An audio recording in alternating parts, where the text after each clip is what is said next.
यहाँ हेर्नु न कसैलाई फकाउनु नपरेको आफ्नो बुढो भएपछि फकाउनु पर्दो रहेछ होइन साथीहरू यस्तै रहेछ अनि मलाई चाहिँ फेरि 2 दिन जति माइत गएन भने होइन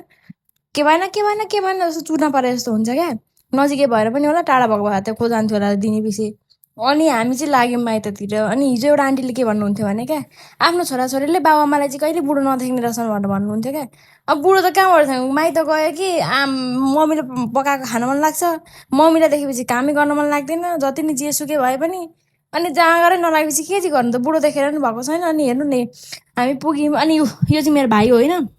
जिस्काउँदै मेरो दादा पुरै टेन्सनमा छ के भएको थियो त्यतिखेर अनि हेर्नु त्यहाँ हाँसो छुट्टै हुन्छ फेरि माइत गएपछि उहाँ चाहिँ पर हुने दिदी चाहिँ हाम्रै गाउँको दिदी हो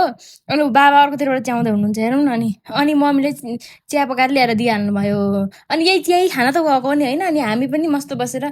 चिया चिया खायौँ अनि खाना खाएर जाऊ भन्दै हुनुहुन्थ्यो खाना पनि खायौँ अनि खाना खाएको चाहिँ भिडियो खिचिनछु मैले चिया खाएको चाहिँ खिचेँ अनि यत्तिकै अनि